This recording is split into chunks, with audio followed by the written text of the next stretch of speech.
Thank you very much, Bill, and thank you everybody from Manlius Informed. We have been appearing, this I think is the fourth time since I started moderating the program. Now you've just heard my little inside, behind the scenes story of how I got started. I can see, just looking at my monitor, several familiar faces I know who have been to these events in the past. So thanks again. I guess you're not sick of us yet, so that's a good thing.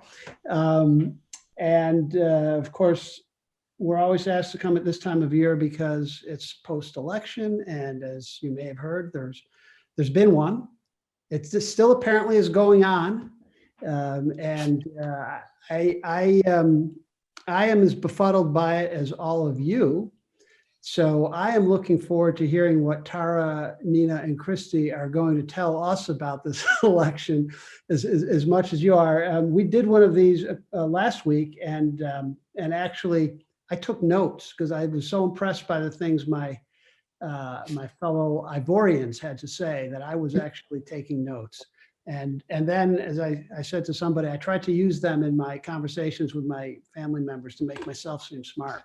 So thank you very much. And I guess what I'm going to do is I'll go to each of the panelists for a little of your analysis of the election and the aftermath, because the aftermath is so unusual this year. And then we'll open it up to questions, and I'll try and keep my eye on the chat function here and see what the questions are, and then direct them to, if you haven't directed them to a particular panelist, I will do that. So why don't we start with Tara? You're in the upper left-hand corner of my screen, so you're first in line. So I'll turn it over to you, Tara Ross. Well, thank you so much, and thank you for Manlius Informed for having us. Well, this is one of those elections where you find yourself repeating the same things over and over. And one of those things is, I just can't believe this. I'm not surprised, however, that President Trump was not willing to concede. I realized pretty early on once, the Democrats had chosen a nominee, that President Trump and some Republicans, I want to be very clear about that, were really working hard to really sort of muddy the waters in terms of the election being open, honest, that, various polling processes would be honest and they would be carried out to the very best of those individuals' ability.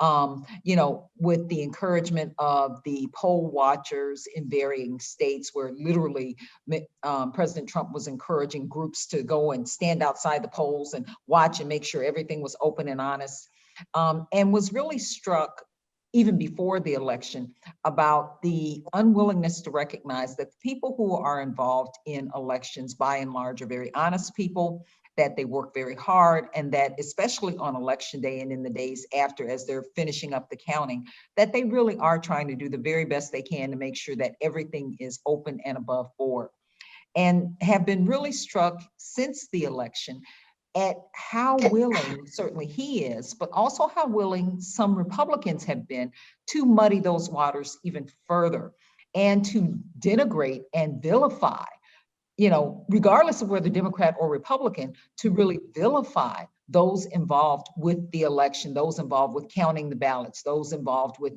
making sure that everything goes smoothly on election day. I have really been struck by that. And what concerns me is that now that this has happened in this election, however it comes out, will this become the new normal for elections? People who have lost not by 100 votes, where you can maybe understand someone saying, okay, I want to wait until every ballot is counted, or someone saying that, it's so close, we need to have a runoff. But people who clearly have lost by thousands of votes are claiming that there was fraud and, that mail-in ballots being counted that shouldn't be counted, et cetera. Is this our new normal? Will this happen now with every election? Before this, once, twice, here, there. But now, is this the new normal at every level? So that's one of the things that I've been struck by. Of course, I think like everyone else, I've been struck by the willingness of the Biden-Harris campaign, and now President and President-elect, to try and rise above this and to encourage Americans to rise above this. And just on a human level, that has to be very, very hard. No one wants to hear that the only reason they've won is because fraud was involved or, something of that sort.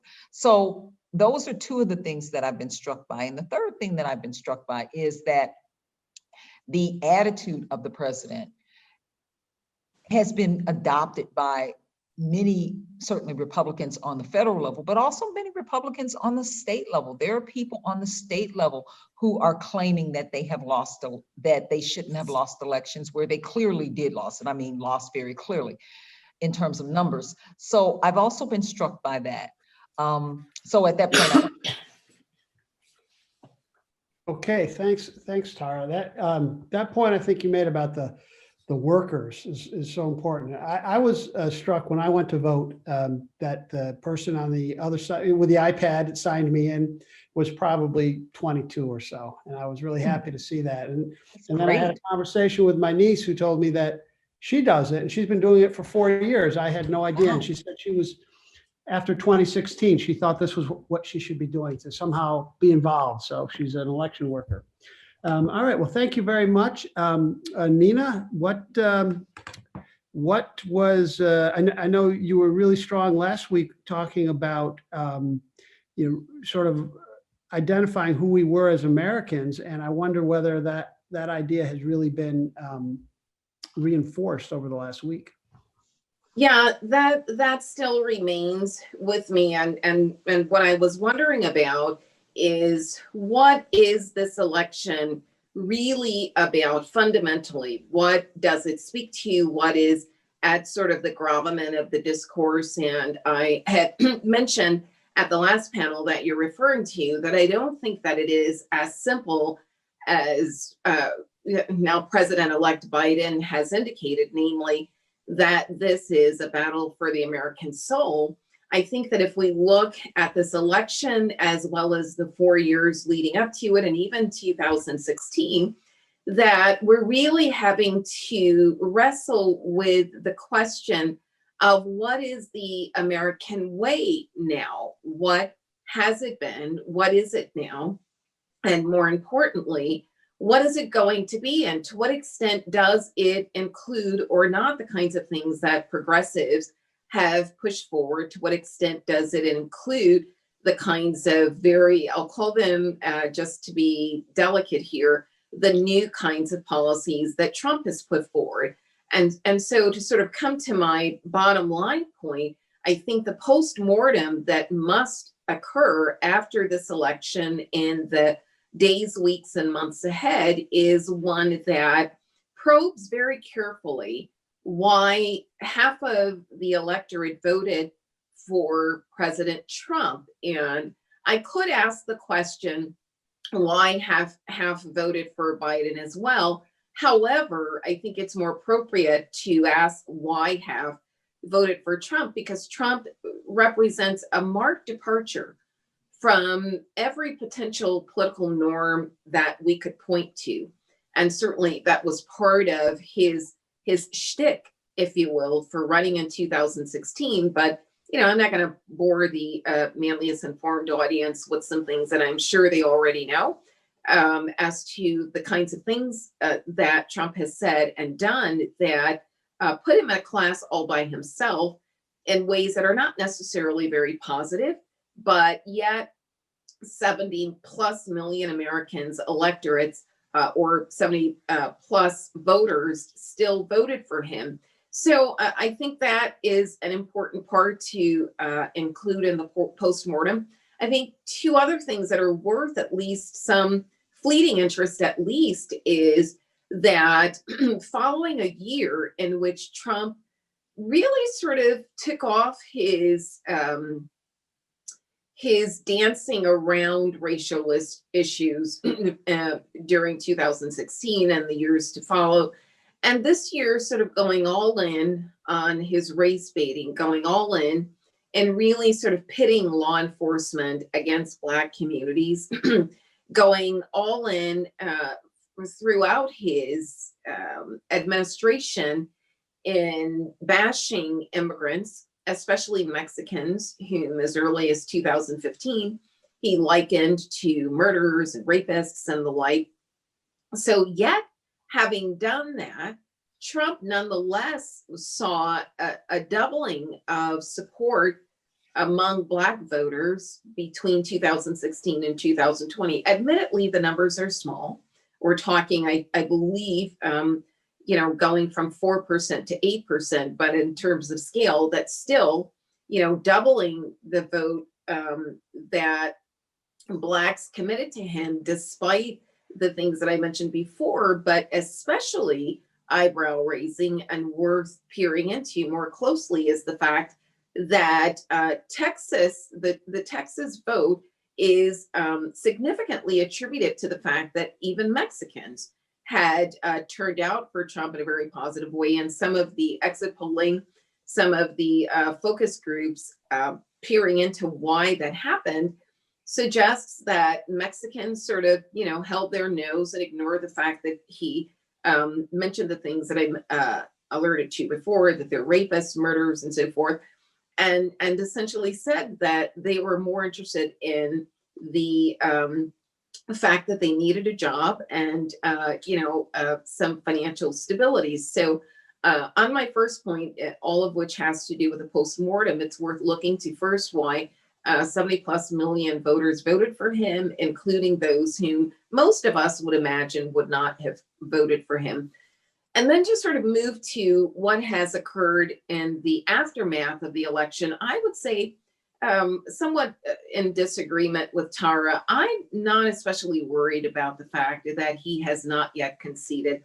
In fact, I think there might be some positives for him sort of, pushing things beyond where they really need to be. First and foremost is that he is in fact entitled to his day in court. It is entirely possible that courts will continue to rule as they have, and that is by either throwing out the lawsuits or ruling in ways that are not what the Trump administration expected. So that could, if you are someone who's in the Democratic Party and wants to see Trump gone once and for good, at least for 2020, that could reinforce the idea that there's nothing to the claim that there is voter fraud. And very closely related to that point is another, namely that mail-in balloting, which I think has all sorts of positives, and also probably the wave of the future, that mail-in balloting is not as problematic as Republicans would have the country believe. So I think if he sort of continues to not concede, and then we learn that all of the allegations about mail-in balloting really had no basis, that's not necessarily a bad thing. And so it sort of solidifies the reliability of it. Here is where my worry about the president's failure to concede comes into play. I'm looking at the moves that he's taken, and sorry if I'm being a little alarmist here. I hope that I'm wrong here. I really, really hope that I'm wrong here.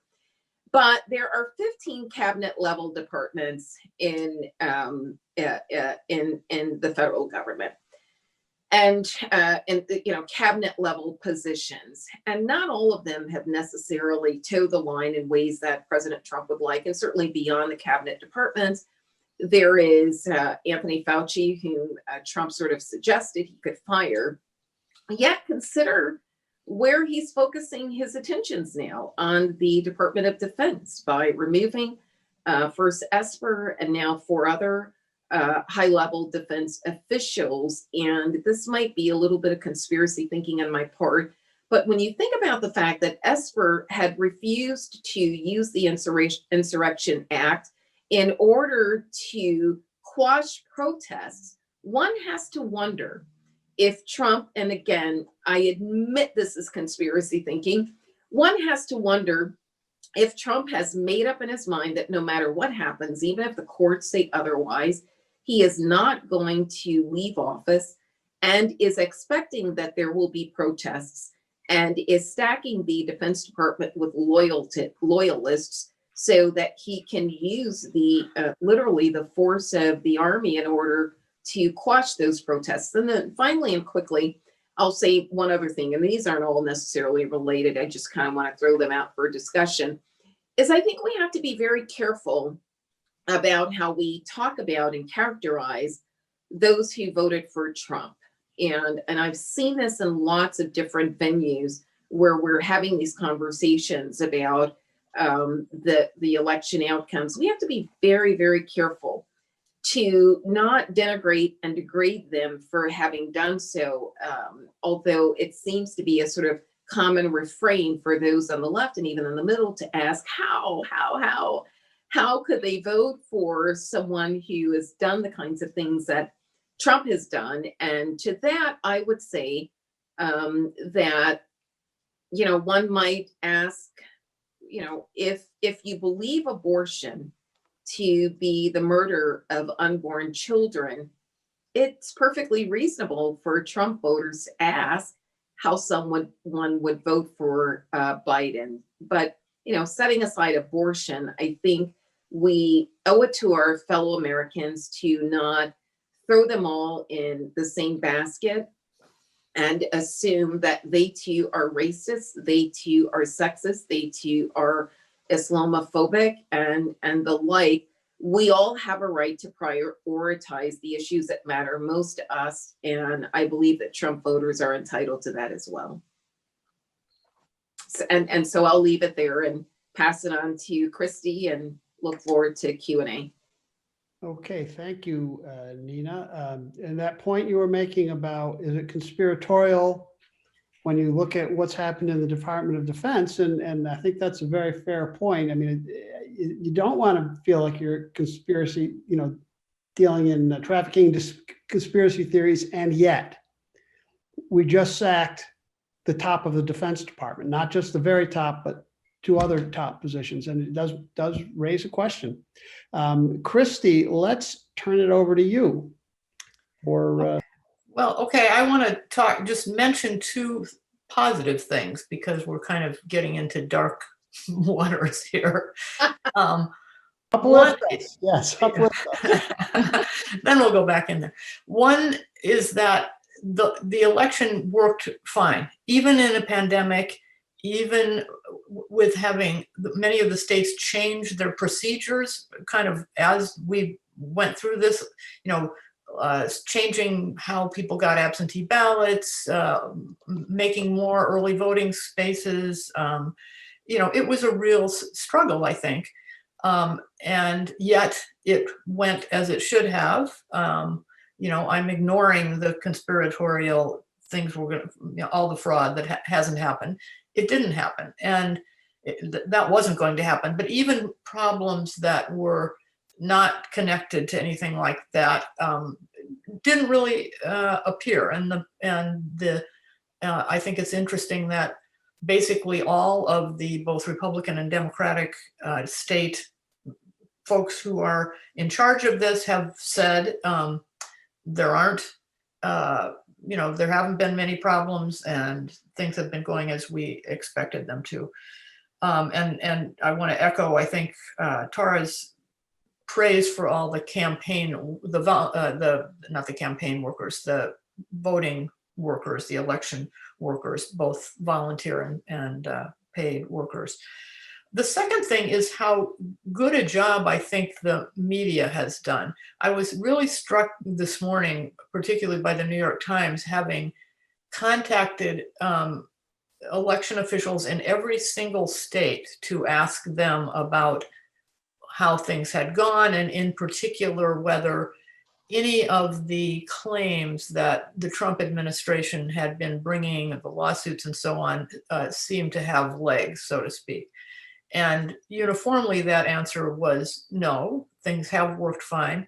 But my point here is that was a monumental task that the New York Times took on, and I think that was I think the Times, the Washington Post, the Syracuse Post-Standard, I think the so-called mainstream media has done a very good job of keeping us up to date. And another thing that struck me in today's Times, I've been interested in the polls and polling and why the polls seemed so off, more so than they were in 2016. And the Times had a wonderful, long article by Nate Cohn, who's the person in charge of the Upshot, going through the various arguments about what might have gone wrong with the polls, and maybe we can get back to that, but it was a very well done piece. I would also kind of just want to respond a little bit to the questions that were raised either directly or indirectly by both Nina and Tara about how can these people vote for Trump, or what should we think of our neighbors who are voting for Trump. And while I agree with the fact that we shouldn't be putting them in the basket of deplorables necessarily, I think one way that you can avoid that is to understand that they're living, many of these people, I believe, in an alternative reality that has been created by Trump and his supporters. I had a really interesting conversation with a Newhouse student at SU today who was calling me he was working on some project about voting and so on. And we talked about, if you were a person, for example, right now who wanted to find out about these claims that Trump is making, about the frauds being, or the, bad things being done in various places in terms of losing ballots or destroying them or faking them or whatever. Any of us would presumably, and this student said he would go to, various sources online and written sources, television, whatever. There's a lot of people who are looking at this. You would go to the state website. You would be able to get a fairly good sense of whether specific things were true or false. But if you have been being told for years, for at least 4 years, that anything to the left of Fox News, whether it's a newspaper, a television station, or a website or whatever, certainly professors, is not to be believed, is not telling the truth, is in a big conspiracy against Donald Trump and all of his supporters, that really, creates a situation where you don't have the resources because all the resources are demonized. You can't find the facts. And I do worry tremendously about that. I think that's at the basis of a lot of this. So did I want to make anything? One other thing I think it'll be interesting to talk about is sort of why Republican elected officials are so enthralled to Trump and and particularly in responding to this stuff, these claims about the election. The story about Mr. Raffensperger, the Secretary of State of Pennsylvania, is really interesting because Georgia, rather. Yeah, he's the Secretary of State. The two Republican senators who are, endangered and going to be in the runoffs, Loeffler and Perdue, asked for him demanded that he step down, and basically said the other day, this was, I think, yesterday, that, he had run a bad election. There were all kinds of, potential fraudulent irregularities and so on in the voting in Georgia. He said, "You're wrong. Everything is fine. I'm not going to step down." Well, today, suddenly, he didn't step down, but he agreed to allow a hand recount of the Georgia votes, which is crazy. There's no possibility, I believe, that the results could be overturned. And the intermediate step would have been to allow a recanvass just to make sure that things had been done right. To hand count, it's going to take at least until November 20th. So, and apparently, or some people argue that he got a letter from or a call from Trump that pushed him to, and Georgia, it's more understandable because they're really worried about alienating the Trump base, given that they have an election coming up now in January.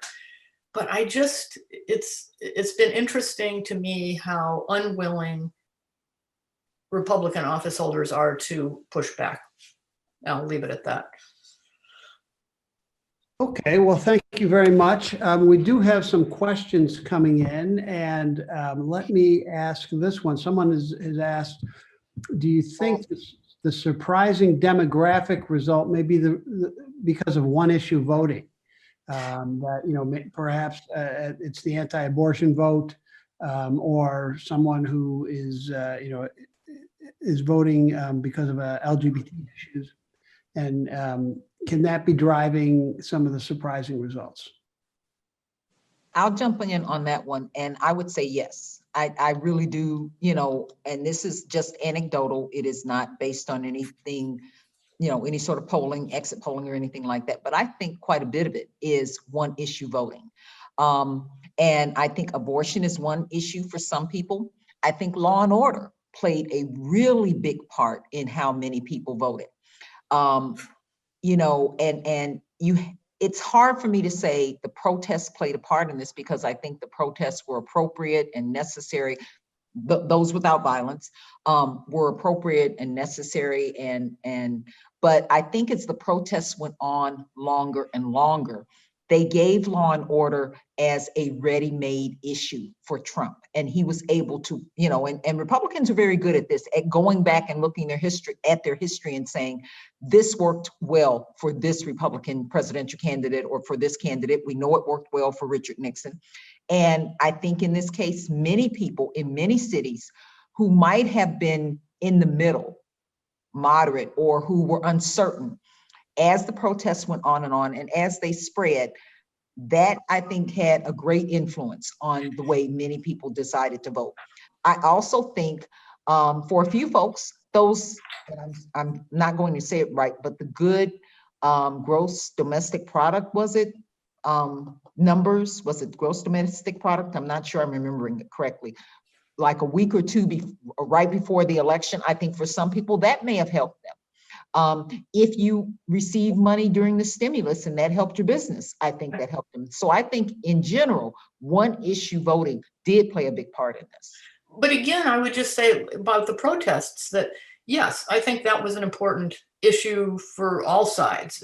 But the Trump's side was taught to see that in a particular way, which I think was untruthful. I mean, the idea that New York is a ghost town, Washington has been destroyed, Portland doesn't exist anymore. You know, all these left-wing crazy people are shooting up these cities. Your suburbs are going to be destroyed. That's nuts.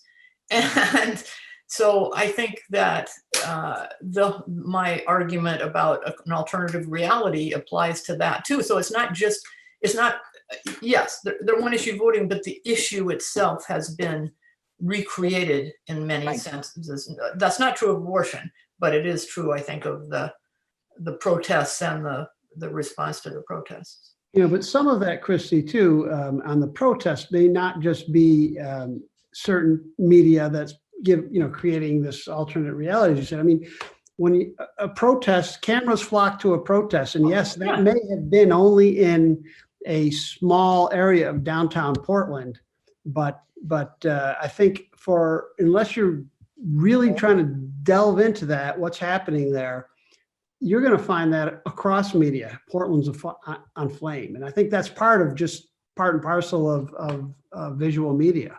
Yeah, I may be exaggerating, but I think that there was a determined effort on the part of Trump and his supporters to exaggerate tremendously and to make it more of a general, react. I mean, you've seen probably that in later months, fairly recently, I didn't follow this through, but there was a study done that was by some academic that said that the vast majority of protests were peaceful.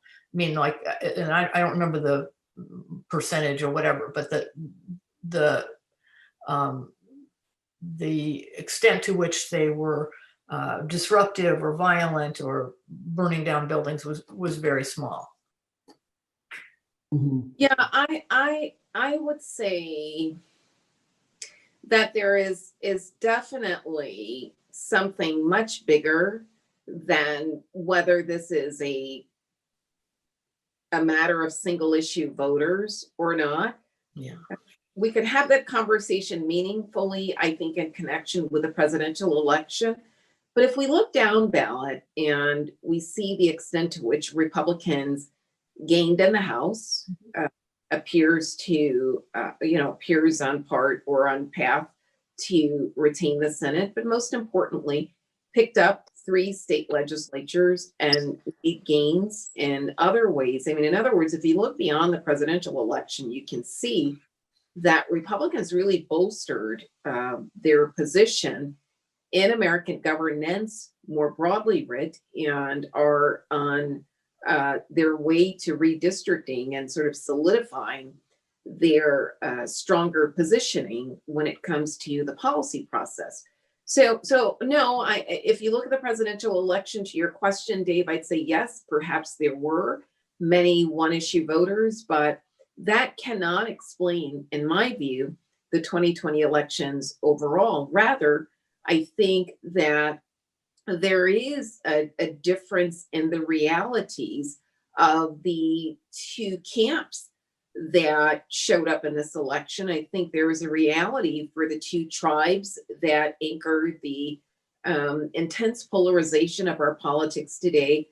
But I don't necessarily think that that reality is one that is manufactured by either the Trump side or, for that matter, the progressives on the left. I think the difference is in a lived reality, that in fact there is a significant difference in the lived reality of those who are Trump supporters and those who have embraced Biden, and also the progressivism or the progressive wing of the Democratic Party. I'll just share this with you, that I had occasion earlier during the summer to drive through.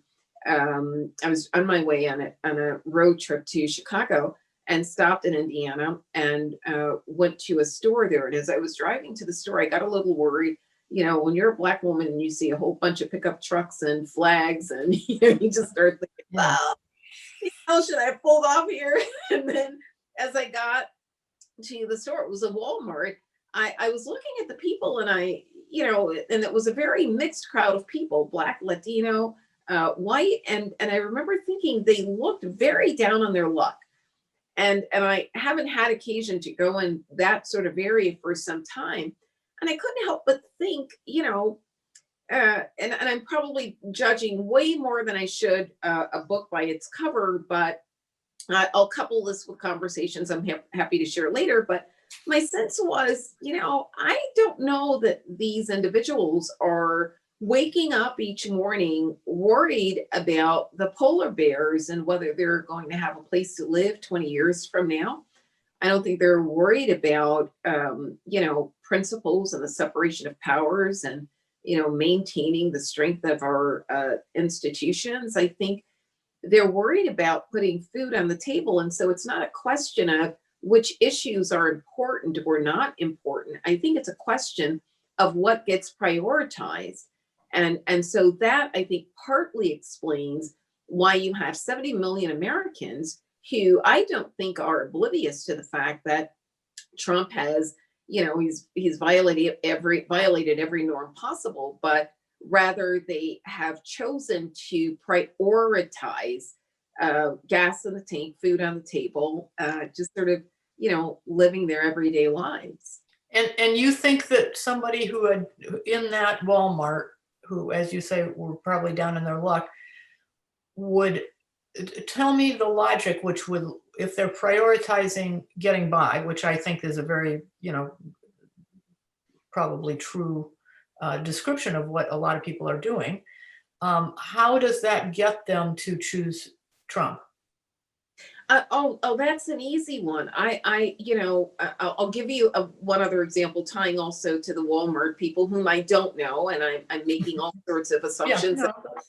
Wrong, but I'll give you the example of a fellow parishioner, someone who attends my church, and he's an ex-felon. He spent 10 years in prison for armed robbery, and he's done some work around my house. He's really sort of pulled himself up in all sorts of admirable ways. And he was working on something at my home, and we were talking about Trump, and he said, I intend to vote for Trump. And it blew me over, right? because I'm thinking black male ex-felon, and this whole law and order thing isn't exactly, what you should be thinking about, fella. But his thought process was he's able to get work. And the fact is, I've said this a number of times, Black unemployment is at its lowest level, period.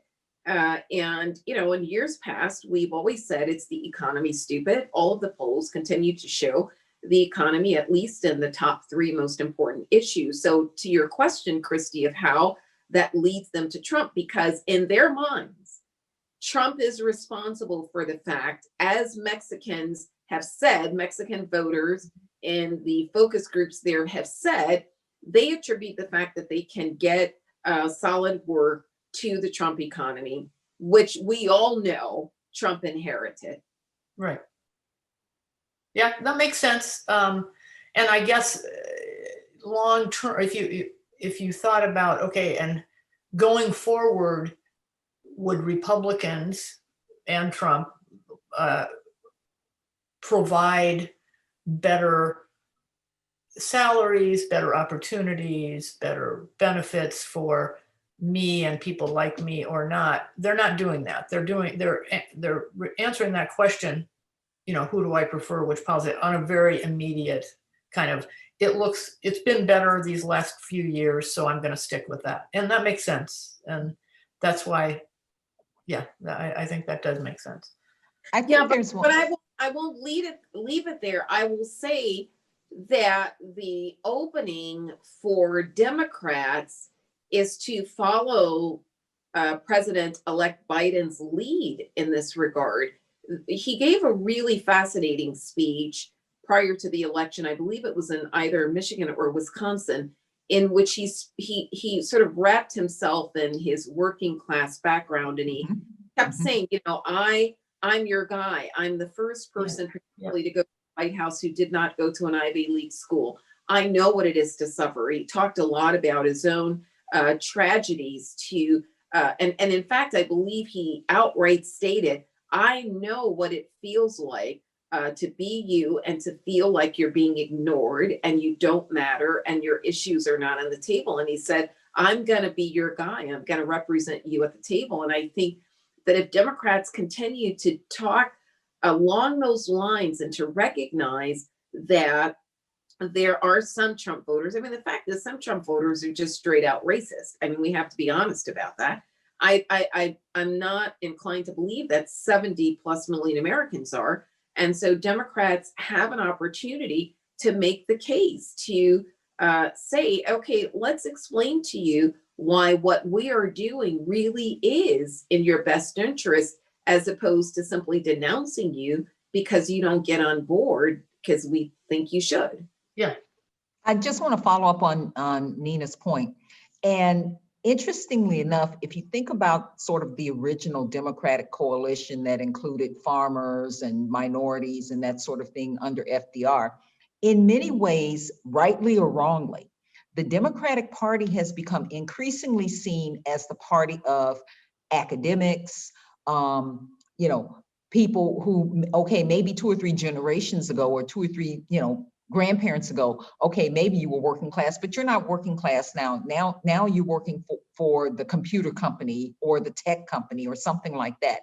And interestingly enough, and I think partially this has been a mistake on the part of the Democratic Party in how they have allowed themselves to be painted, but also the Republicans have done a really good job of saying, okay, yes, the Democratic Party used to represent you, Mr. I work in a factory, but it no longer represents you anymore. It's much more concerned with, rightly or wrongly, it's much more concerned with immigration than whether or not you have a job and can keep your job. And so I think Nina's making a very important point about both Joe Biden's speech and the opening that the Democratic Party has, especially with taking back states like Wisconsin, et cetera, to sort of redefine itself as a party that has a place for everyone, but being clear about that everyone includes people in the working class, people who are struggling. We know the party does, but I don't think they've been able to define it well over the last couple of elections. Because so many of the issues have become social issues, right? I mean, you think about the Democratic, and I could really sort of go off on a rant here about the tendency to focus on what I consider to be superficial things, words that people use as opposed to, actual lived circumstances, the fact that there really is measurable, tangible inequality versus if you use the right term in referring to minority groups. But there is a history for the exodus of the white working class, particularly in the South, out of the Democratic Party to the Republican Party. And this began in 1968.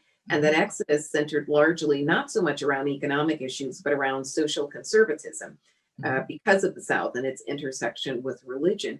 So I think that, Tara, agreeing with you and what I said earlier, it's economic, but there is also there is a cultural, dichotomy here of choosing between, as I said earlier, what America is, what it has been, and what it is going to be. And I don't know that the white working class, non-college educated white males in particular are not winnable. But I'll say this, and I'd love to hear what the audience thinks, that part of the issue here for Democrats is including those people in the conversation, that, to actually have a dialogue, a discourse, as opposed to announcing from on high on both of the coasts, here is how it has to be. I mean, bathrooming policies, the transgender bathrooming policies, however moral and ethical those might be, just in terms of equality, even when there was a civil rights movement to remove barriers against Blacks, Dr. King led this nation in a conversation. If you take the time to read his writings, he did not declare, here is how it has to be, but rather, let me explain to you that segregation is brutal. Let me explain to you that our goal is to become part of the American dream, not to reject it. But I guess my basic point is, it's the economy, but it's also what Joe Biden has pointed out, that there's this tendency to just, ignore the fact that they should have a seat at the table. David, I can't hear you. David. Sorry. Okay. I was muted. No wonder you couldn't hear me. I do want to get a question in from one of the audience. And this goes back to the point Nina was making early on about the sort of the decapitation at the DOD. And the question is, by portraying the election as stolen and illegitimate, could Mitch McConnell then refuse to allow the Senate to act or confirm on any Biden appointments, cabinet appointments, or other appointments for the next 2 years? He could do that even if he didn't say it was illegitimate. Right. Exactly. It would presumably help him make the argument. Somebody's telephone. Sorry, that's my phone. Sorry. So sure. I mean, he could do that right now, as long as the Georgia, one of the two Georgia senatorial elections goes his way. But it might help him to, to provide a rationale for such a thing, and if he needs one. I suppose he doesn't really need one, but he is Mitch McConnell after all. No, I don't think I'm with Kristi. He's going to find the rationale that fits the end he seeks, right? Because for McConnell, what's clear is that the ends justify the means, and the end is to stack the federal bench so that Republican ideology, whatever that is these days, I think it's just raw Republican power, will last for 20, 30 years out. And we've seen him flip-flop on a number of issues that are tethered to that end, more so than his, supposedly principled stances. I do think that we will see not only Mitch McConnell, but other lawmakers talk about the fact that there isn't a clear mandate here for the Democratic Party. Oh, jeez. Oh, Everybody I know is calling me right now. I'm going to go put the phone. No. I no matter what, there's going to be, you know, the denial of a mandate, which isn't entirely disconnected from I can't talk to you right now. because we're talking very close election. But here's the thing: at the end of the day, we're almost going to be forced to move into certain European parliamentary systems, ways of doing business. Meaning there will have to be coalition building, because the way the constitutional framers have structured our system is, if there isn't a large enough majority to overcome the various encumbrances for policymaking in Congress, then we'll have the kind of gridlock that we've had over the past 4 years, 8 years, 12 years. And we will see the executive order being used increasingly without much long-term impact, because all it takes is the next president to come in and undo those executive orders. Yeah. Okay, thank you, Nina. There's a question as I'm peering at the small print here in the chat function. The gist of it is, how do we think it is that so many people are willing to suspend their moral judgments and make a deal, as a writer puts it, a deal with the devil to achieve or pursue individual interests as opposed to public interests? And one of the things to think about there is the simple mask mandate, right? That people, not mandate, but that people don't want to wear a mask because it bothers them, not thinking about the fact that it helps others. Does anybody want to weigh in on that? How come so many people seem to be willing to make those judgments nowadays? Well, I think it's, and Nina used this word, prioritization. People, when they see a mask mandate or mask requirement, what they're prioritizing is what they consider their right to choose how they're going to live their lives. And for some people, and I'm not necessarily saying I certainly don't agree with it, they see even something as simple as wearing a mask as taking away my right to breathe, taking away my right to live. And we know that, you can get exceptions to that and that sort of thing. And they prioritize that sense of freedom, and they don't see it as personal freedom. They see this as part of our freedoms as Americans, which is why a mask mandate from their perspective, is in opposition with Make America Great Again. Because to them, America was great when people didn't have to follow all of these mandatory rules or these, these mandates, or even these strong suggestions. The notion that they can't socialize with whomever they want to in a public space. But what I think sometimes gets lost by individuals who do that sort of prioritization is they don't realize in other ways in our lives, we already have accepted those sorts of mandates. Okay, you don't like the fact that you can't socialize with as many people as you want in a movie theater, but you're really, really happy that no one can yell fire in that movie theater. It's basically the same type of mandate. And in the case of fire, it's the law, but it's basically the same type of mandate. Both are designed to protect the majority of people. And they reason out that in protecting the majority, this is a simple, slight, small, teeny, tiny curb on your freedom. It's not anything that's taking away your right to be happy, to make a living, and take care of your family. It's just simply a teeny tiny curb on your freedom that benefits and protects the majority. And so what I hope as we move forward in the next couple of years, for however long we have to wear our masks, et cetera, that will begin to be the emphasis is you already agreed to teeny tiny curbs on your freedom. They don't hurt you. You don't even think about them anymore. And the mask is the same thing. I would imagine most of us don't even think about it now. We're getting out of the car, put on the mask. You go into a room and it seems overly crowded, unless you absolutely have to be there. You just wait a few minutes till a few folks step out. You step in, no big deal. And most of us don't even think about it anymore. Yeah, but again, I think that it's not just that people decided on their own, thinking about their ideology, that that mask wearing was an impingement on their freedom. You are absolutely right that logically, it's no different than putting on a seatbelt. Although I got to say, a lot of people didn't like that, and they certainly don't like Right. wearing helmets and so on. So there's a precedent to this. But I can imagine, and I suspect all of you guys can imagine too, you know, take us back, give us a president who's not Donald Trump when the pandemic started.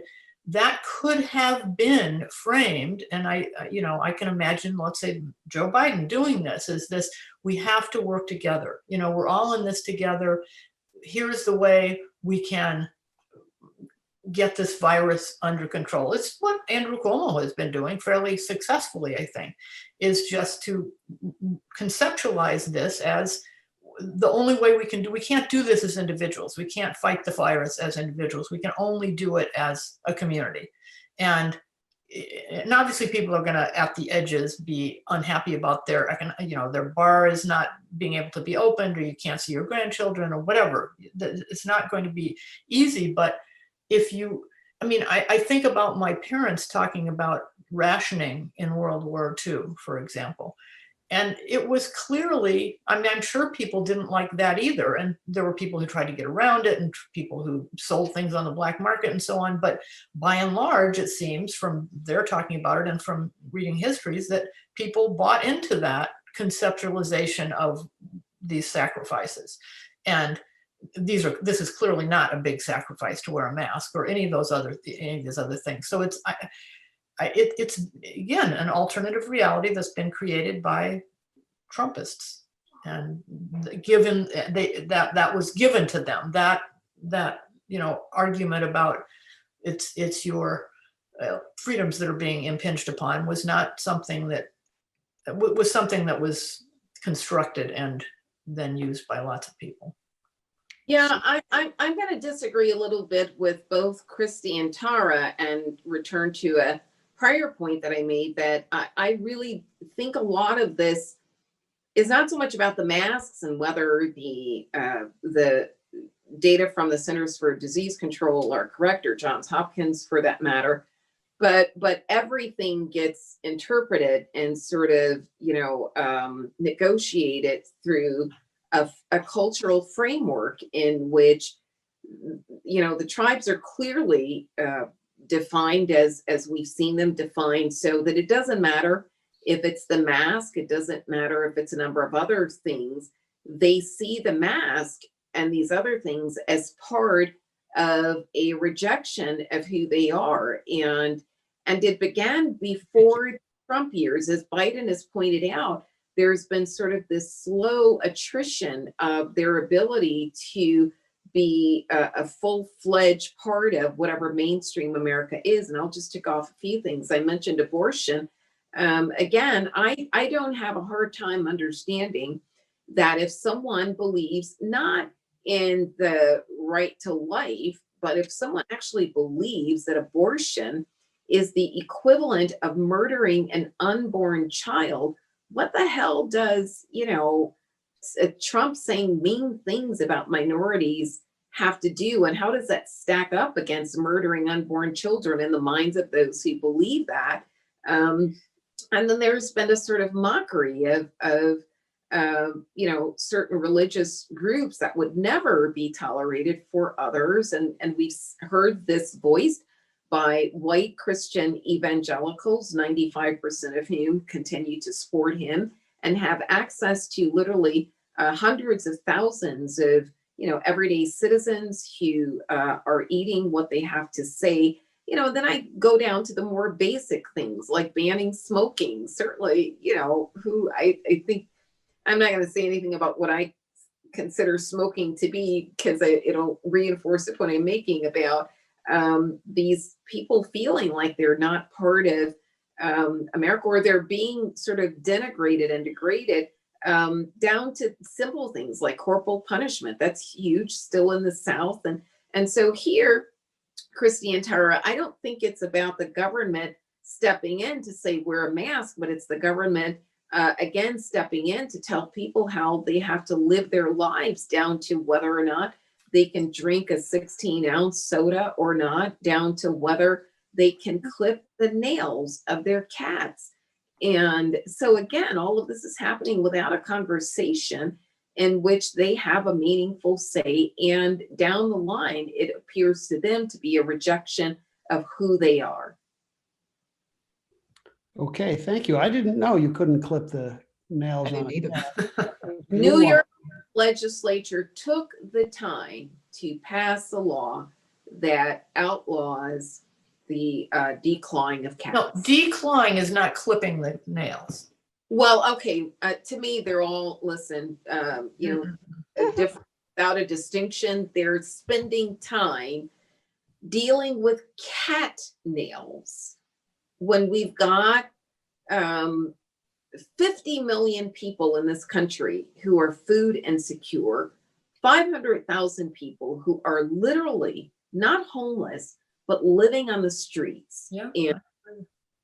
And, How many of those people in the legislature making those laws get elected time and time again?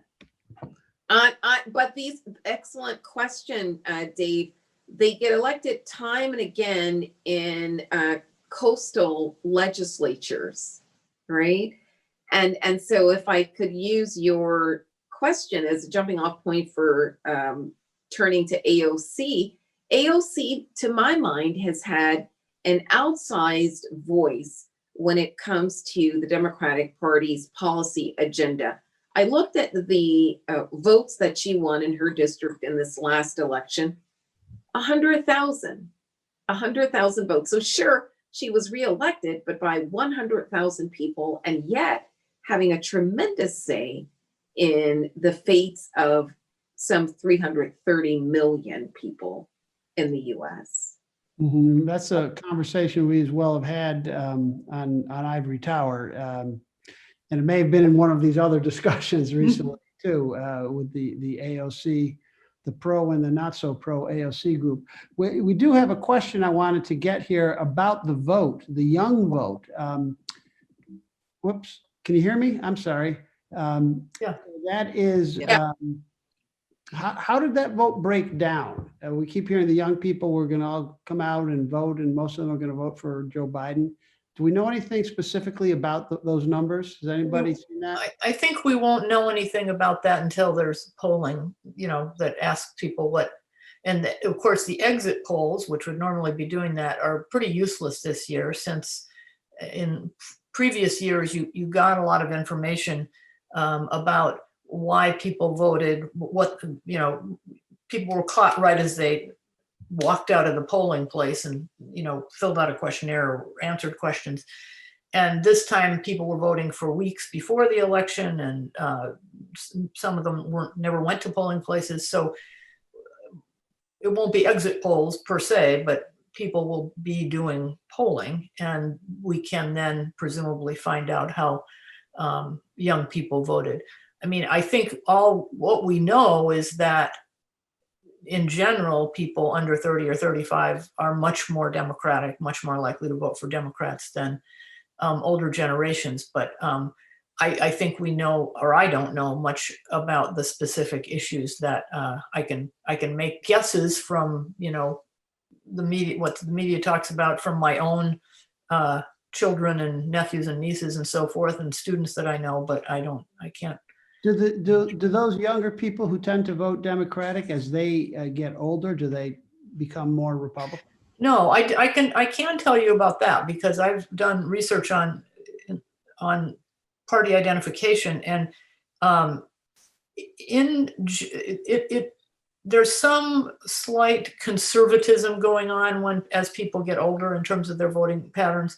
But in general, there is a pretty good argument for generational differences. That is, if you look at sort of what was going on when a group of people generationally came into adulthood and started voting when they were in their late teens, early 20s, that's in a sense imprinted. I mean, there's kind of a Reagan generation, for example, young people who came of age, politically came of age when Reagan was first elected in the early 80s, and they're still more Republican than the kind of mini generations on either side of them. Similarly, there's the kind of very divided sort of Vietnam generation, and that was a fundamentally shaping moment for people. I think you're going to be able to pick out an Obama, group, people who were 20 years old when Obama was elected. So there's some persistence, or at least there has been. Political scientists have found that people's party identification tends to, not every person, but in general, you see these generational differences and they persist. Okay, thanks. There's another question from a member of the audience about whether do we think that that the sort of the hyper elite, financial elite, is perhaps using cultural issues as a way simply to distract voters from their economic prospects and distract Trump voters, I should say. And using these issues that we discussed earlier to get them to vote against their own economic interests. Well, since I'm the one who mentioned the cultural issue, I'll jump on that. Again, I think it is the assumption that economic issues are the determining factor for the votes. Sorry, I have the hiccups. I can't believe I have the hiccups, so bear with me.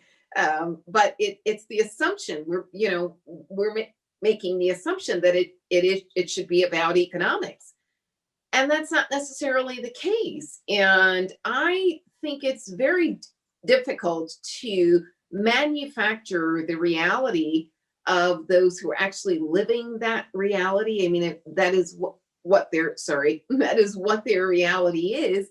Their reality is that they have certain cultural and cultural beliefs. They have social conservatism, and I don't think they need Fox News to tell them that they are against abortion. I mean, they're against abortion. Many of them in the South who are conservative Christians, white Christian evangelicals, don't need somebody to tell them what goes with that religious tradition. So I think we've placed too much stock both in the ability of Fox News and other outlets and in President Trump to manipulate people to believe things that we have to understand are the very beliefs that led them to vote for Trump in the first place. Now, when it comes to particular iterations or manifestations or applications of these beliefs to things like the masks, probably, but certainly not across the board. And I'm going to step away I'll do the follow up and then I'll step away to get some water. Okay. I was just going to say, but certainly candidates have in the past used some cultural issues as wedge issues. Sure. There was one year, I think it was when Bush W was running, and a bunch of referendums, ballot. I can't recall what the issue was now. Maybe one of you guys can remember. They put a bunch of state ballot referendums on.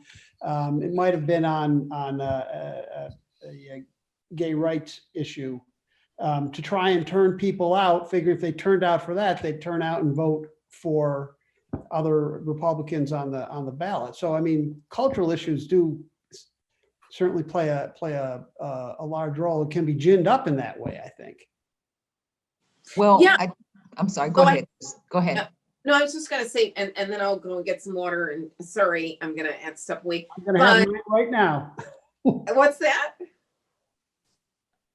So I think you're exactly right, Dave, that conservative Republicans have seized upon this, but they've seized upon something that's already there. Again, going back to 1968, the Dixiecrats, the Southerners who had originally been with the Democratic Party initially went to the Independent Party of George Wallace and allowed him to win 45 electoral college votes, more than any presidential candidate in modern elections, and I believe it was 13% of the population. But George Wallace didn't convince those people to believe the kinds of things they believed about segregation, about law and order, about the role of the church, about school prayer. They voted for him because they already believed those things.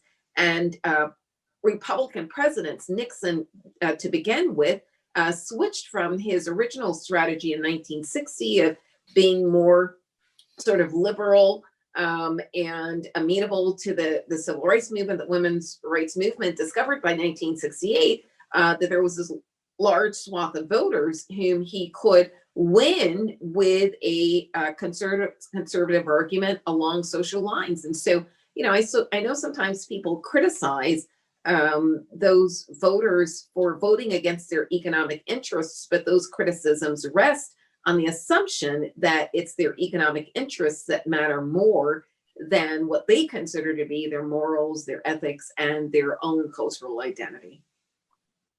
And I'd just like to pick up on the point that Nina was making, because that's partially, I believe, what will explain the growth in Trump votes among certainly African Americans, but I also have a feeling Hispanic Americans. I think, once we really begin studying that, that's going to be partially what we find, is that many of the people that among African Americans, among Latinos, Latinas who voted for Trump, they are voting, as she said, their what I'm going to call their socioeconomic culture, even if it may, in the long run, hurt them economically. And because they look at the Republican Party as the party that is respecting their culture. She's quite correct. They look at it as the party that is really the party fighting for various views that they hold, not just sees them as sort of this economic monolith and thinks that, okay, it's all about the economy for them. For some, certainly it is, but for others, I think it is about, do you support abortion? Do you support gay rights? Do you support, freedom of religion? And, one of the perfect examples was how well the Republicans made the whole issue of no large gatherings, how well they connected that almost immediately to church gatherings and people being unable to attend church. And then, without ever saying it, basically, to a certain extent, painting the Democrats as attacking faith, because if you have faith in God, then you shouldn't be worried about being in this gathering with other people because you have faith in God. And again, it was not something that the Republicans explicitly said, but the underlying view was absolutely out there, front and center. And for many people, that was a part of how they decided to vote. And yet, some of those events were some of the original super spreader events. Exactly. In Washington, for instance.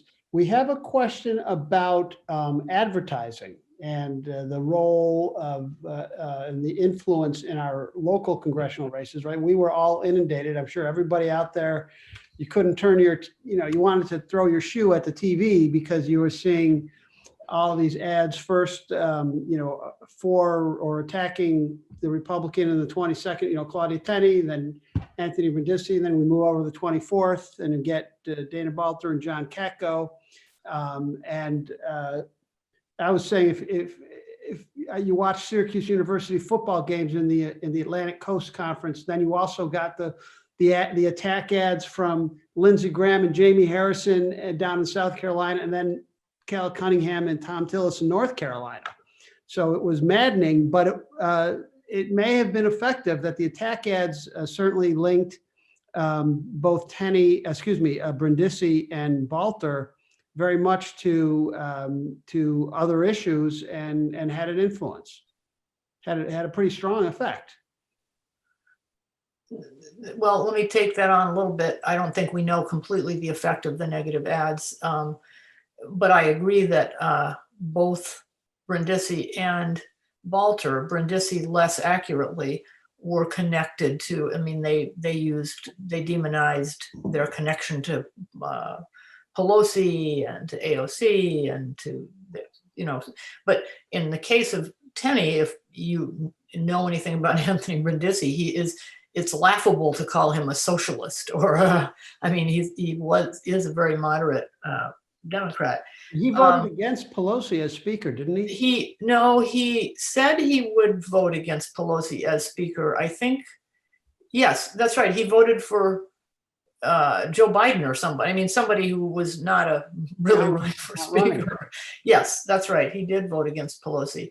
And I always felt sure that he and she had had a good conversation, and she allowed him to do that in order to keep his promise to people.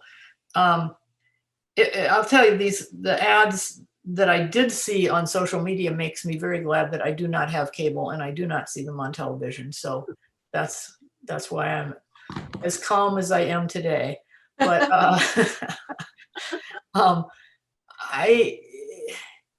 there is not a lot of political science evidence that ads push people a lot one way or the other. But I do think at the margins, the connections, the kind of scare tactics about the left-wing Democratic Party was probably fairly effective.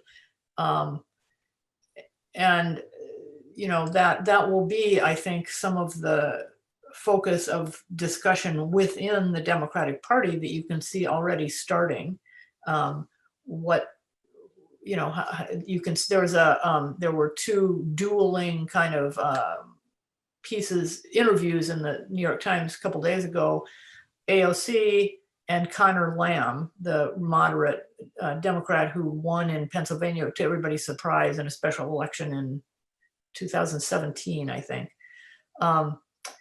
And they were very respectful of each other, I thought, but still it kind of laid out, it's interesting to read, kind of their different views about what positions the Democratic Party should be taking and how the Democratic Party should be, who they should be appealing to and so forth. Mm-hmm. What about independents? Do we know how they ended up voting? There's a question along those lines. You mean nopes, no party affiliation people? No, we don't. And we won't know for that, I don't think. I think the Brindisi folks were fairly convinced that the no party people were more Democratic in the 22nd district than not. What about nationally on the presidential I don't know. level? Yeah, I don't really know. Mm-hmm. What about the so we're now we're a week out from the election, and we've got all these legal challenges. And we talked a little earlier about whether that's just sort of ginning up the base in terms of the Georgia election. Is there any prospect at all that Trump could win to throw out some of these votes? And I mean, is he really trying to stay in power, or is this just Trump being Trump? Well, I think it is him trying to stay in power. And I also think that it's Trump being Trump. But I think that when you move something like this into the court processes where facts actually matter, evidence matters, legal doctrine matters, that it's not going to go as smoothly in his favor as he's thinking. And to the core of your question of whether it's going to make a difference with respect to outcomes, I think in those states where Biden has a very comfortable margin of at least 20,000, I think it'll be very difficult for Trump to overcome that.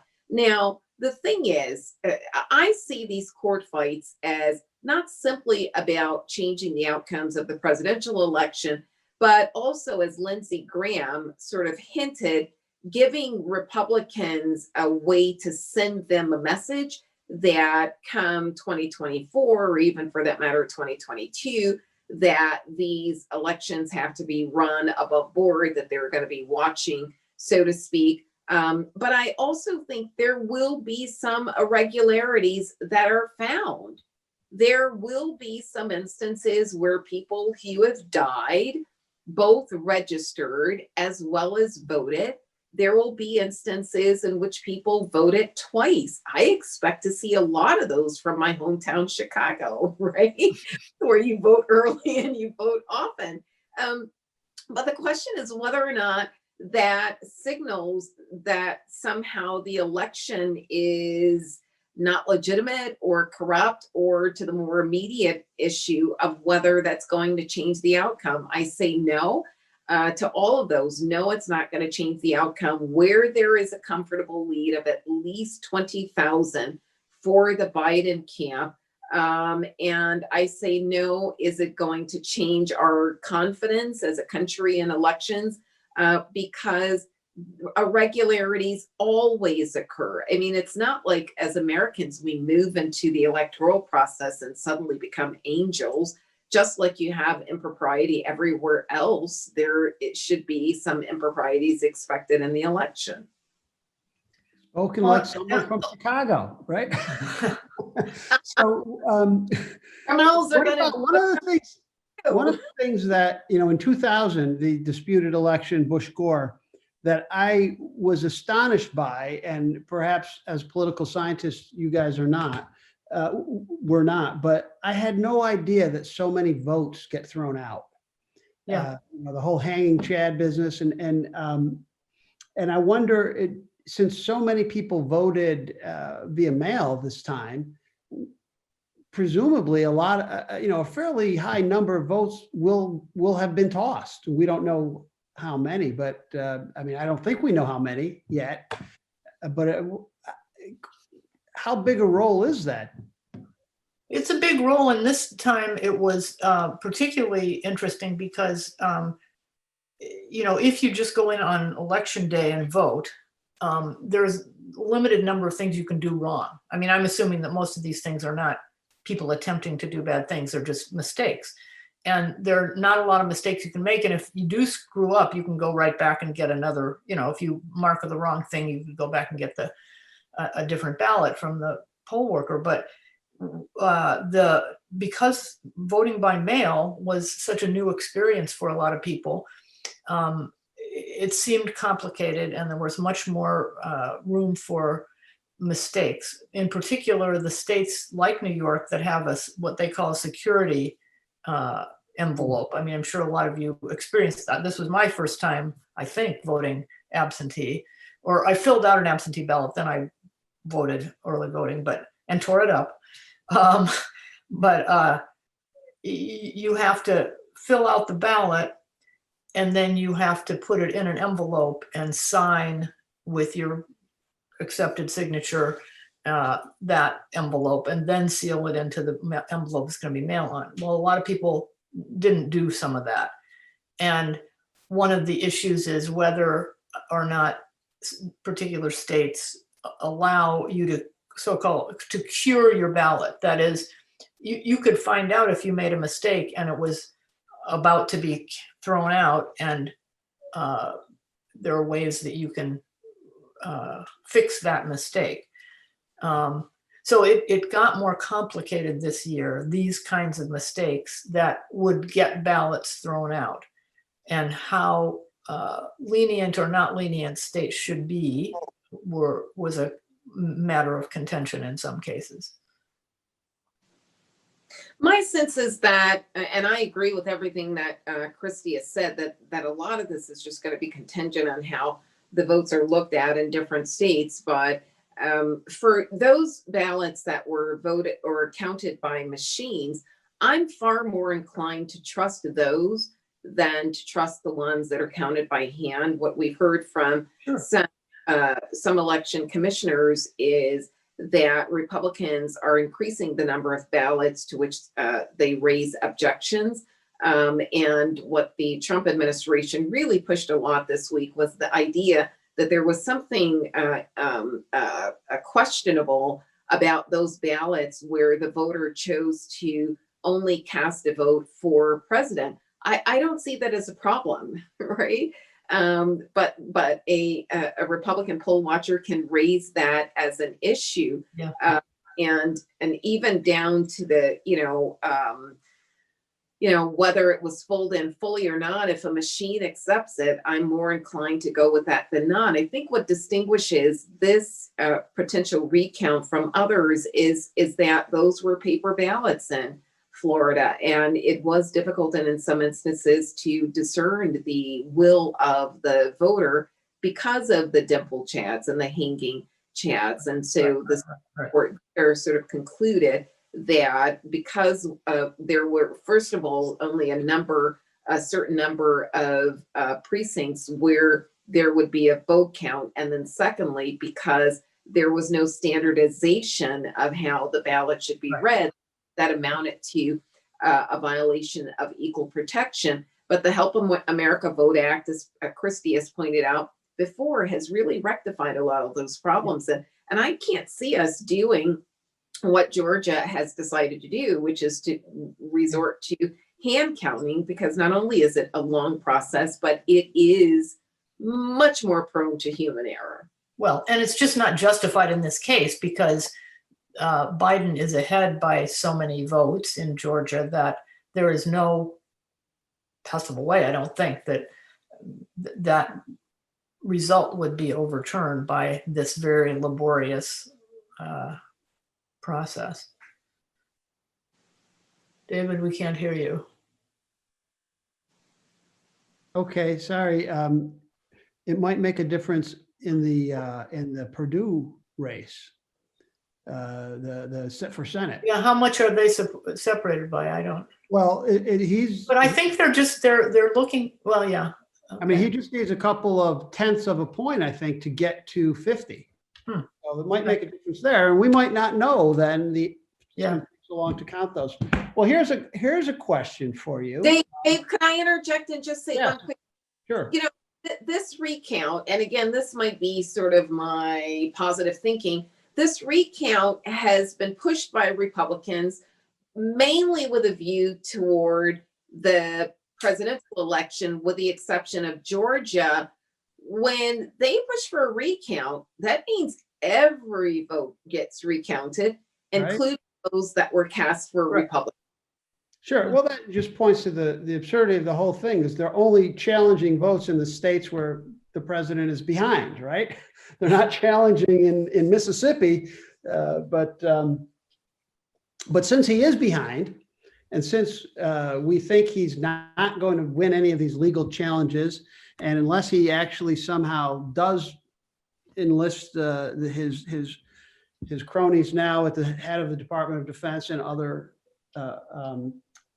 parts of government, do we think there's any chance that he might run in 24? Oh yeah. Well, Yeah, really? can I jump in first, Nina, and then you? Do you mind? No, that's all I had to say was, oh yeah. Do I think he might run again? Yes, but I think the wild, I don't want to say wild card because there's not a thing wild about Pence. But the question, to me, the bigger question is, does Pence want to run in 2024? And this is where I think it could get interesting, because I do think Mike Pence wants to run for president. Really? I think you saw some of that in the way he sort of walked that tightrope between wanting to support, and I think at times he tried to portray himself as supporting the mask requirement, for example, and some of the things that were being required. And at other times, being President Trump's second in command, and I'm following what the president's lead. So I think that's the first thing that we need to begin to figure out once we finally figure out who actually officially won, is does Mike Pence want to run for president in 2024? And the second question connected with that is, will he be able to motivate and pull the base in the way that Trump does? Because right now, I think the Republicans, as they look to 2024, are looking to who can motivate the base, who can get the votes out. We know that Trump can do that. If they think that Mike Pence can do that and begin to pull in moderates, they might support a Mike Pence. Right now, what concerns me is the unwillingness, and I don't have an answer to it, folks. I'm not talking about how people voted. I'm talking about the unwillingness to critique the president's behavior when it is inappropriate. And I'm not talking about his personal life. I'm now talking about things like how he's responded to the virus, et cetera. The unwillingness to critique that, the unwillingness to critique how he is responding to the election results. So I think that's really going to have an influence on what happens in 2024 as well. Okay, Take it away, Nina. Oh, no, I that's all I had to say. We could have a incredibly interesting primary season in 24, assuming that Biden is the president.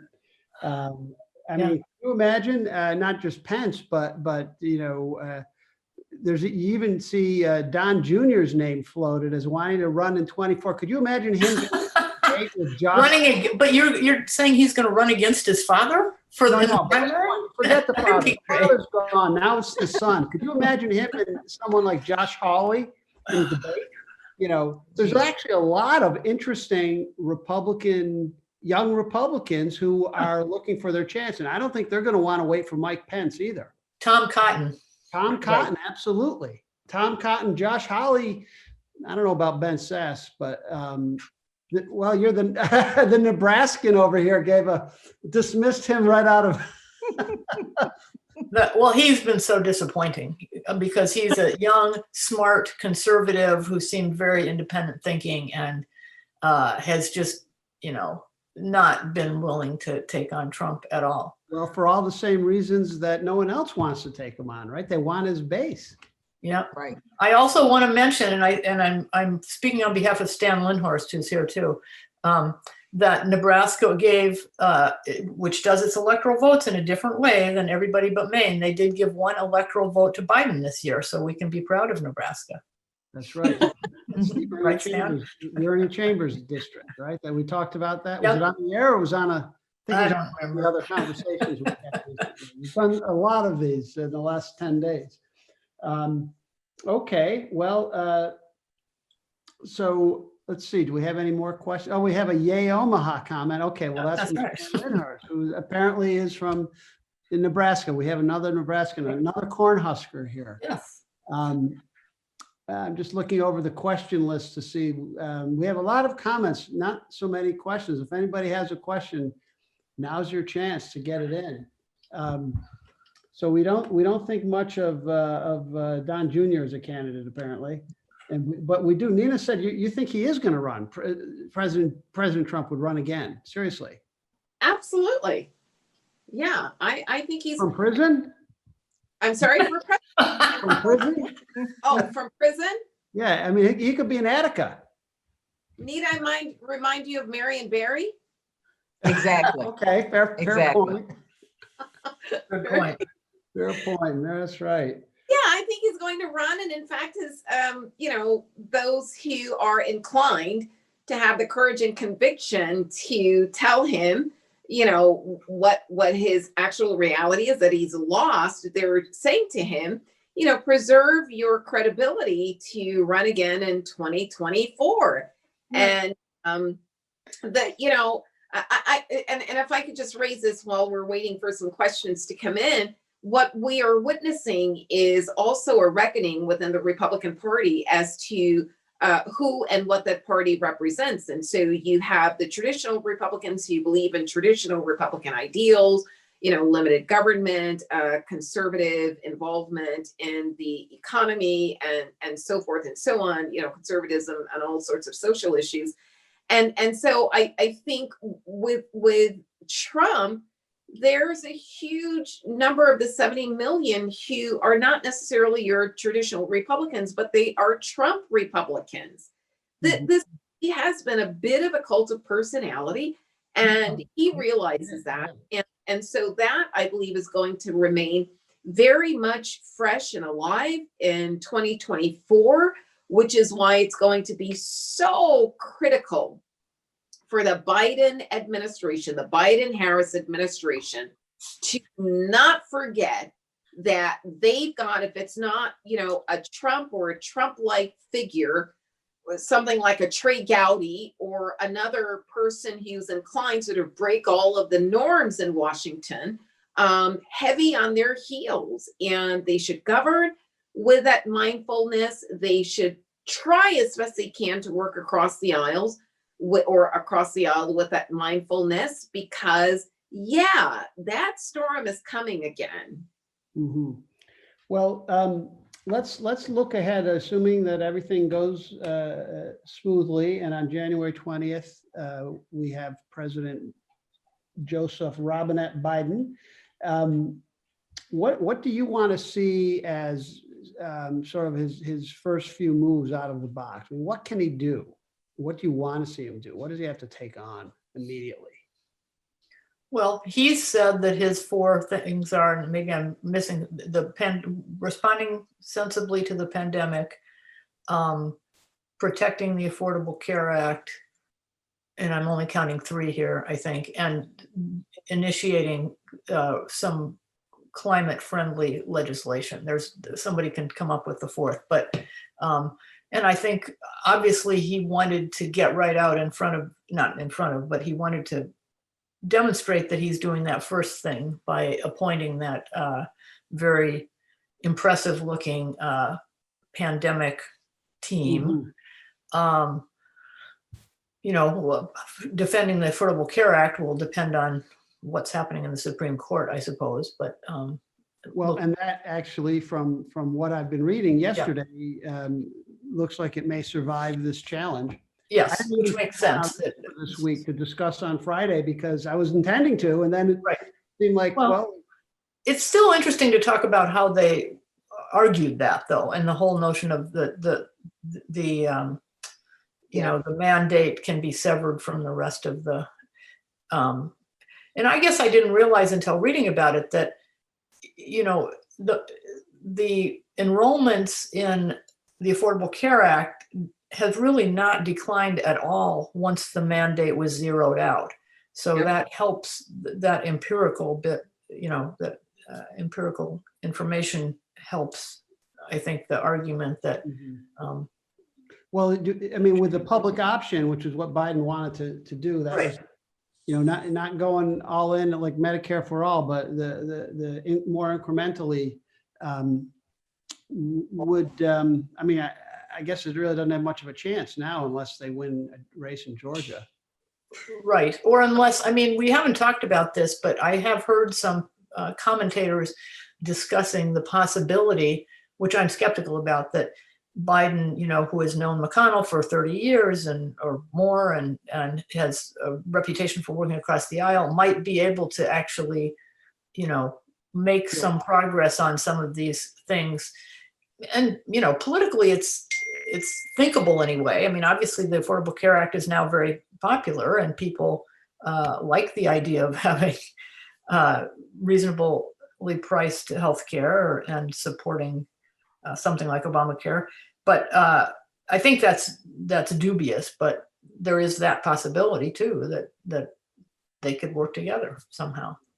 Yeah, I think they could work together, and, you know, I think McConnell is talking out of both sides of his mouth on the floor. He's saying, yeah, the president has every right to go to court. But I think, you know, as has been reported secretly, Republicans are like, we can't wait until this guy is out of here, so we go back to being normal and we can, you know, have our own voice within the Republican Party. But to go back to your question, Dave, about what would we expect Biden to do, and Kristi hit on 2 of the things he's already mentioned. The other 2 I'll mention is that he has pledged to remove the Muslim ban and to restore DACA.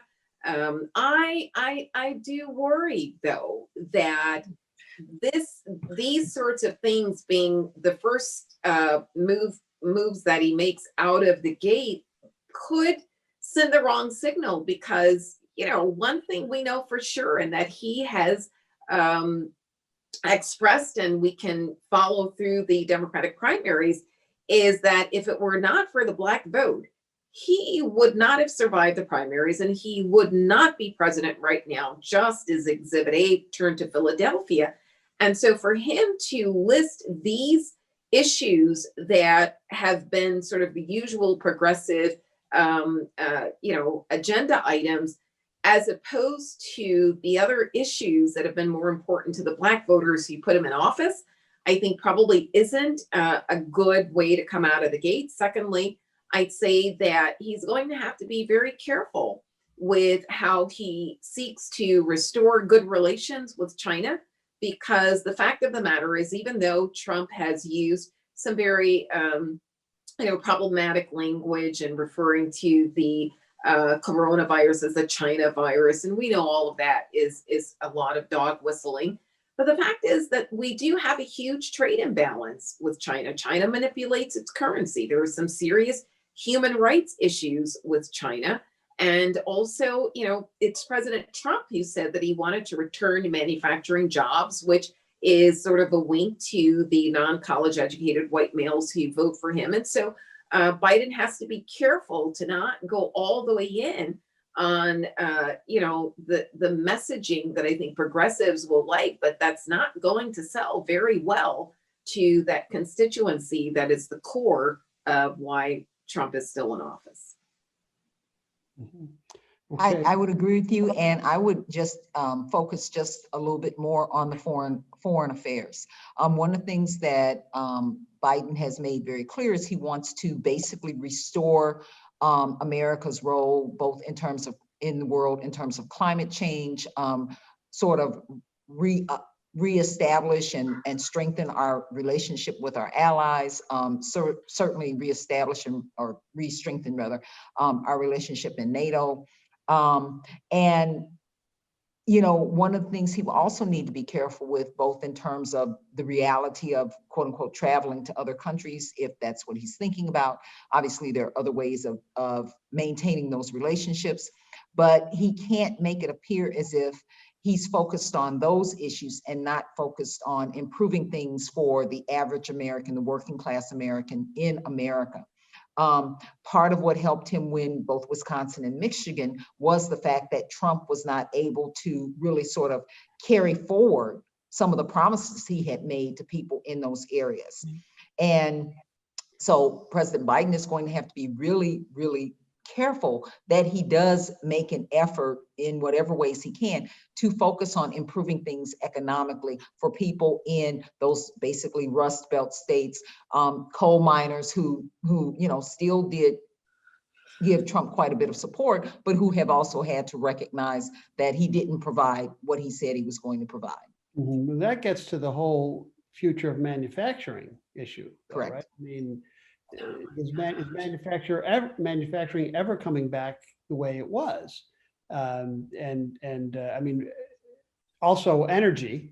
You Yes. mentioned, the coal miners in West Virginia. Well, maybe they can just drive to Pennsylvania and they can still work in the fracking industry as long as it's still there, or keep driving up to New York and have a different governor, which that would be a whole different kettle of fish, as they say.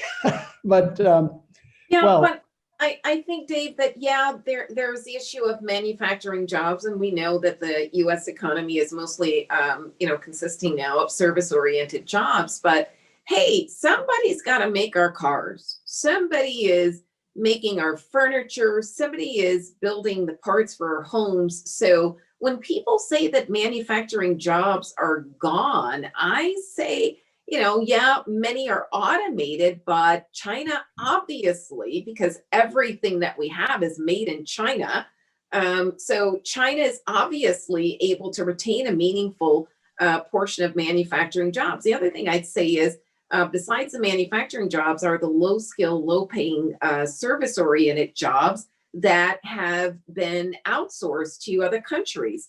And so that remains fertile ground for an incoming president to say, we want to bring those jobs back. And Trump, he embraced that message, didn't really do a whole lot about it, that he would make corporations pay a cost for shipping American jobs abroad. So I guess what I'm saying is, manufacturing jobs are not dead everywhere, certainly not in China. And then there's also the whole possibility of bringing back service-oriented, low-skill, low-paying jobs to the U.S.